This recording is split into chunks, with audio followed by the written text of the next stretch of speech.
I go to bed pretty early on New Year's Eve. Don't celebrate like the rest of the population, and I'm on my own a little bit there. But was probably in bed by 10 o'clock. So just had a good night with the family. Pretty quiet night at home. Think we watched a movie or something like that, and welcome in the new year. I woke up the next morning. I don't know, to go for a run or something and try and stay fit, Hazy, to about, I don't know, 7 or 8 missed calls on my phone from numbers that I didn't recognise, but they weren't private numbers. Keyword, numbers. They were mobile phone numbers, and I don't often listen to my voicemail, but there was a couple of voicemails left on my phone on New Year's Eve.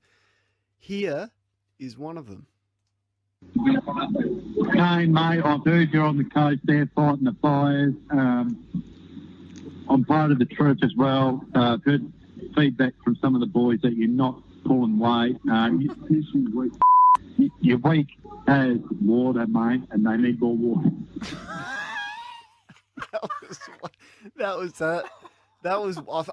I feel like we shouldn't be laughing at the firefighter situation. Clearly, they're taking the mickey out of that a little bit. You can hear someone in the background who we had to beep it out there because he used a pretty strong word in the background. So, what's the one thing, Hazy? You're a bit of a ratbag. You're a bit of a scallywag from way back. I can tell.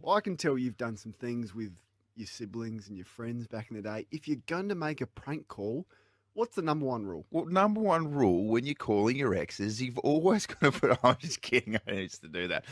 But back in the day when, yes, potentially you make a few prank calls, the number one thing, you go into the settings of your Nokia 5110 and you flick it over to private number. And then to follow it up, when you're with your mate, you test it. You call him. You go, just let me know, is that coming up private number? That is what you do. All right, sweet. Now I'm going to call the coach and give him a spray. That is what you do. Well, these clowns from Broken Hill, I can say pretty confidently that they're from Broken Hill, did not do that.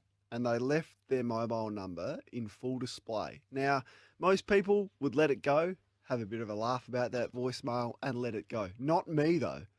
So the first thing I did is I returned the call from a private number this time, put my phone on private, and rang this bloke back. Now, did you get an answer? I didn't get an answer, but what I did get was his voicemail. With all his So, details. remember, at this time, I've got no idea who these people are. I've got no idea who. It could have been anyone that could have. There's a lot of people that dislike me, could have left the voicemail. I've got no idea who they are. Anyway, it goes through to his voicemail. It says, "G'day," something like the lines of, "G'day, it's Matt Garrick here. Please leave your name and your number." I thought, oh, there's one clue. There was another missed call that I had from another bloke by the name of Blake. And it also went through to his voicemail. It said, "G'day, you've called Blake. Leave a message." So I've got two names now. I've got Matt Garrick, I've got Blake. So what do? I put in Matt Garrick on Instagram. And his Instagram profile comes up. I look at his Instagram story and I see that on New Year's Eve, Matt Garrick is hanging out with Taylor Walker and a bloke called Blake.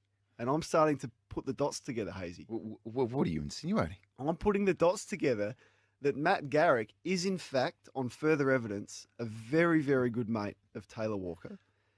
And by chance, the voice that you hear in the background, which we've had to beep out, is, in fact, the former skipper of the Adelaide Football Club, Taylor Walker.